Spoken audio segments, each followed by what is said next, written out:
በ2017 ስድስተኛ ክፍል ሚኒስትሪ ኤግዛም የተፈተኑትን የሂሳብ ጥያቄዎችን ክፍል 3 እንመለከታለን ማለት ነው።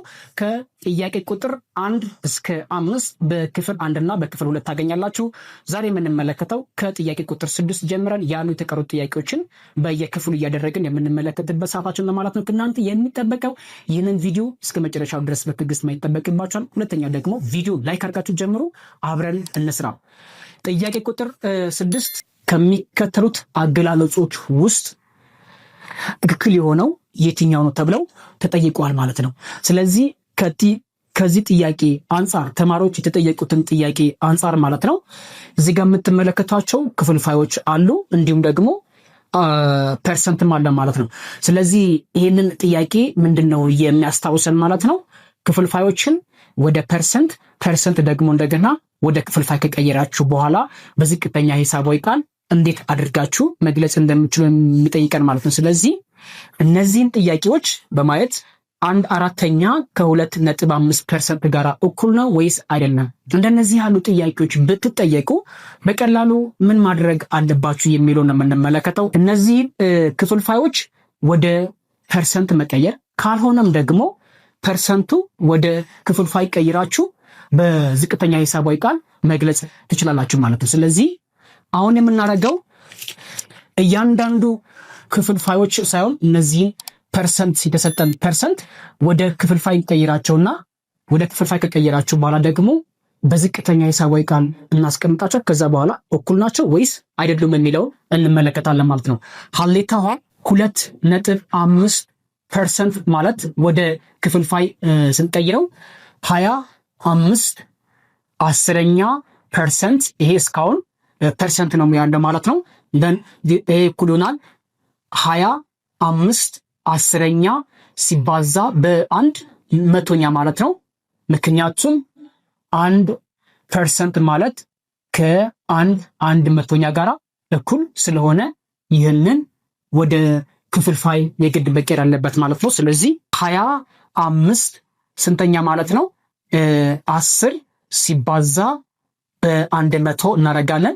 ይህንን ማቃለል እንችላለን ማለት ነው። በ25 1 ነው የሚሆነው፣ በ25 ደግሞ 4 ነው የሚሆነው ማለት ነው። ሲባዛ እዚህ ጋር 10 አለ።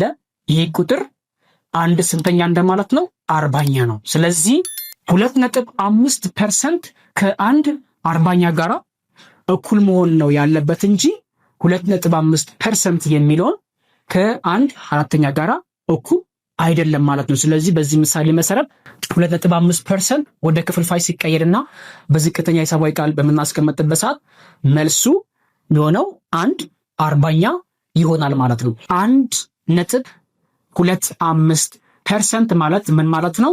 125 ስንተኛ 100ኛ ፐርሰንት ማለት ነው። ምክንያቱም እዚህ ጋር እንደምታዩት 2.5 የሚለውን አስርዮሻዊ ቁጥሩ ከነጥብ በኋላ ያለው ቁጥር ብዛት 2 ስለሆነ ይህንን በ100ኛ በስናባዛው 125 100ኛ ፐርሰንት ነው። ስለዚህ ቅድም እንዳወራሁት አሁን ፐርሰንቱን ታደርጋላችሁ ማለት ነው። ወደ 100ኛ ተቀይሩትና ይህንን ቁጥር እናባዛዋለን ማለት ነው። ይሄ ማለት ምን ማለት ነው? 125 100ኛ ሲባዛ አንድ አሁንም 100ኛ እናደርጋለን ማለት። ስለዚህ 125 100ኛ ሲባዛ በ100ኛ የሚለውን ወደ ዝቅተኛ ሂሳባዊ ቃል የግድ መቀየር አለበት ማለት ነው። 125 ሲባዛ በአንድ ቁጥር 125 ይሆናል ማለት ነው። 100 ሲባዛ በ100 ደግሞ 10,000 ይሆናል ማለት ነው። ስለዚህ የ125 እና የ10,000 ትልቁ የጋራ አካፋይ ካገኛችሁ በኋላ ይህንንም ለስንት ማካፈል ነው? ለ125። ይሄኛውንም ለ125 እናካፍላለን። ምክንያቱም ትልቁ የጋራ አካፋያቸው 125 ስለሆነ ማለት ነው። ስለዚህ 125ን ለ125ን በምናካፍልበት ሰዓት 1 ይመጣል ማለት ነው። 10,000 ደግሞ ለ125 በምናካፍልበት ሰዓት ደግሞ 80 ይሰጣቸዋል ማለት ነው። ስለዚህ አሁን እያልን ያለ ነው ምን ማለት ነው?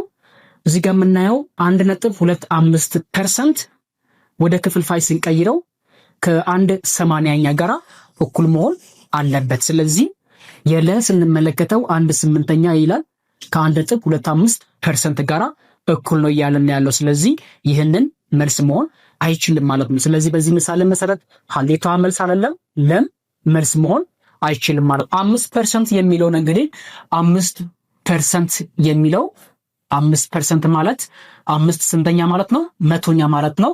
እንግዲህ ይህንን ወደ ዝቅተኛ ሂሳባዊ ቃል የግድ መቀየር አለበት ማለት ነው።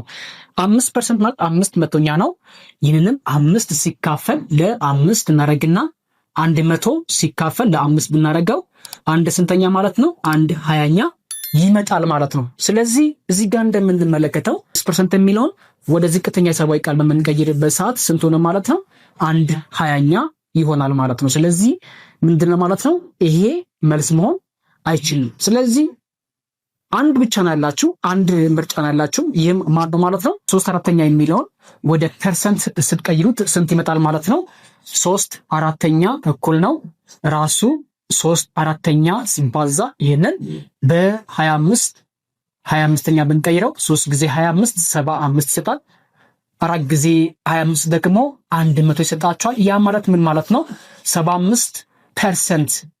ስለዚህ 75% ከ3/4 ጋራ እኩል መሆናቸው አረጋግጣቸዋል ማለት ነው። አሁን የምንመለከተው ጥያቄ ቁጥር 7 ምናልባት እጃችሁ ላይ ይህን የሚኒስትሪ ኤግዛም ውጤቱ ወይም የሚኒስትሪ ኤግዛም ጥያቄ እጃችሁ ላይ ካለ እናንተም ከኔ ጋራ አብራችሁ ሆናችሁ መስራት ትችላላችሁ ማለት ነው።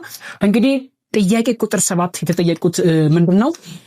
እንዲህ የመሰሉ አልጀብራዊ መግለጫዎችን ወደ ዝቅተኛ ወይም ደግሞ በማቃለል እንዴት አድርጋችሁ መስራት እንደምትችሉ አሁን እንመለከታለን ማለት ነው። ይህንን አልጀብራዊ መግለጫ እዚህ የተጻፈውን አልጀብራዊ መግለጫ ሊሆን ይችላል ወይም ደግሞ የሚሰጣችሁ ማንኛውንም አልጀብራዊ መግለጫ በምታቃልሉበት ሰዓት የግድ ማወቅ ያለባችሁ ነገር አንድና አንድ ነገር ናቸው። የመጀመሪያው ነገር ተመሳሳይ የሆኑ ቁሞች ወይም ደግሞ ኮሌክቲንግ ላይክ ተርም ወይም አይደንቲፋይ መደረግ አለባቸው። ተመሳሳይ የሆኑ ቁሞች ማለት ምን ማለት ነው የሚለው እናያለን። ለምሳሌ እዚህ ጋር እንደምናየው 2 መ እና 2 ሸ ብዬ እንደዚህ ጠይቃችሁ እነዚህ ሁለቱም ጅብራዊ መግለጫዎች ምን አይደሉም ማለት ነው? ተመሳሳይ የሆኑ ቁሞች አይደሉም። ምክንያቱም እዚህ ጋር እንደምታዩት መ ነው ያለው፣ እዚህ ጋር ያለው ፊደል መ ነው፣ እዚህ ጋር ደግሞ ያለው ፊደል ሸ ነው። ስለዚህ ሁለቱም የተለያዩ ቫሪያብል ወይም ደግሞ ተለዋዋጭ ስለሆኑ እነዚህ ሁለቱንም አልጀብራዊ መግለጫዎች ተመሳሳይ የሆኑ ቁሞች ልንላቸው አንችልም። ሌላ አንድ ምሳሌ ልጨምርላችሁ። ከቀ እና ቀ ብዬ እንደዚህ ልጠይቃችሁ አሁንም እነዚህ ሁለቱም አልጀብራዊ መግለጫዎች ተመሳሳይ የሆኑ ቁሞች አይደሉም ማለት ነው። ምክንያቱም እዚህ ጋር እንደምናየው ሸና ቀ ነው፣ እዚህ ጋር ደግሞ ቀ ብቻው ነው ያለው። ስለዚህ እንደነዚህ ያሉ ነገሮችን አስቀድማችሁ የመለየት ስራ ትሰራላችሁ። ይህንንም ክላስ ውስጥ ወይም ደግሞ በመማሪያ ክፍላችሁ ውስጥ ከመምህራችሁ ጋር ሆናችሁ ተምራችሁታል ማለት ነው። ስለዚህ በዚህ ምሳሌ መሰረት እነዚህን ነገሮችን ተመሳሳይ የሆኑ ቁሞችን የመሰብሰብ ስራ ነው የምሰራ ማለት ነው። ጥያቄያችን ሸ ሲደመር 5 ጊዜ የማይታወቅ ቁጥር ቀ ሲደመር 1 የማይታወቅ ቁጥር ሸ ሲቀነስ 2 ጊዜ የማይታወቀውን ቁጥር ቀ ሲቀነስ 2 ጊዜ 1 የማይታወቅ ቁጥር ሸ። ስለዚህ በዚህ ምሳሌ መሰረት የተሰጣችሁን ተለዋዋጮች ሸ ነው እዚህ ጋር ያለው ሸ ከሸ ጋር መሰብሰብ፣ እዚህ ጋር 1 ሸ አላችሁ፣ ሌላም ሸ እዚህ ጋር አለ፣ እዚህ ጋር ደግሞ 2 ሸ አለን። ስለዚህ ምን እናደርጋለን የሚለው ነው። እዚህ ጋር ያሉ መጀመሪያ እንሰበስባቸዋለን። ሸ ይሄኛው ሸ ሲደመር እዚህ ጋር ያለው ሸ ፖዚቲቭ መሆኑ ደግሞ መርሳት አይጠበቅባችሁም። ተማሪዎች ብዙ ጊዜ ክፍል ውስጥ የምትሳሳቱትን ነገር ምንድነው? ፖዚቲቭ የሆነውና ኔጌቲቭ የሆነው። ያ ማለት ምን ማለት ነው? ፖዚቲቭ ማለት ይህንን የምንመለከተው ሸ ከፊት ለፊቱ የመቀነስ ምልክት ከሌለበት እንደነዚህ ያሉ ቁጥሮች ፖዚቲቭ ናቸው ማለት ምን ማለት ነው? በዜሮ በስተቀኝ በኩል የሚገኙ ቁጥር ናቸው እንደማለት ነው። እዚህ ጋር እንደምታዩት ኔጌቲቭ 2 የሚለውን ይህች የመቀነስ ምልክት ካለበት ይሄ ቁጥር ኔጌቲቭ ነው ማለት ነው። ስለዚህ እንደነዚህ ነገሮች ላይ ጥንቃቄ ማድረግ አለባችሁ። ስለዚህ ተመሳሳይ የሆኑ ቁሞችን በምንሰበስብበት ሰዓት እዚህ ጋር 1 ሸ አለ፣ እዚህ ጋር 1 ሸ አለ፣ እዚህ ጋር ያለው ሸ ፖዚቲቭ ነው። ስለዚህ እዚህ ጋር መጣችሁ ሸን እንደምራለን። ሲቀነስ እዚህ ጋር ይሄኛውን አምጥተን መሰብሰብ ነው፣ 2 ሸ እንላለን። ሌላኛው ደግሞ እዚህ ጋር 5 ቀ አለ ሲደመር 5 ቀ፣ ሌላው ቀ ደግሞ ችኛይቷን መቀነስ ሲቀነስ 2 እንላለን። ስለዚህ ይህንን በአጠቃላይ ስናቃልለው ወደ ዝቅተኛ ሂሳባዊ ቃል ወይም ደግሞ ወደ ሎስት ተርም በሚቀየርበት ሰዓት 1000 2000 አንድ ላይ 2000 አላችሁ። ከሱ ላይ ደግሞ ይሄኛውን ትቀንሳላችሁ። ሲቀነስ 2000 እንላለን። ይሄኛው እንዳለ ሆኖ ሲደመር እንላለን። እዚህ ጋር 5 ላይ 2 ስትቀንሱ 3 ነው የሚሆነው።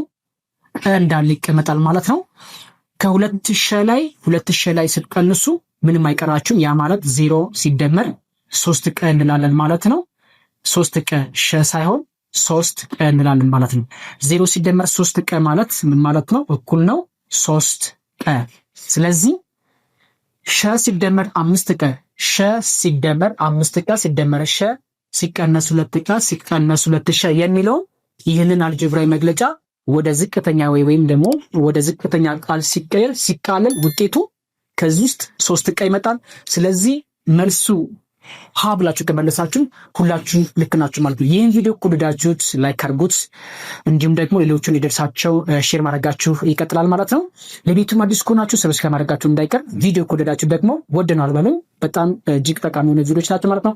በቀጣይ ደግሞ ጥያቄ ቁጥር 8 9 እያለ በክፍል እያንዳንዱ በክፍል የከፋፈል ካቀርብላችኋለሁ ማለት። በቀጣይ ቪዲዮ እንገናኝ። ሁላችሁም በያላችሁበት መልካሙን ጊዜ እመኝላችኋለሁ። ሀሳብ አስተያየት ካላችሁ ኮሜንት ላይ አላርጉ። ይመቻችሁ።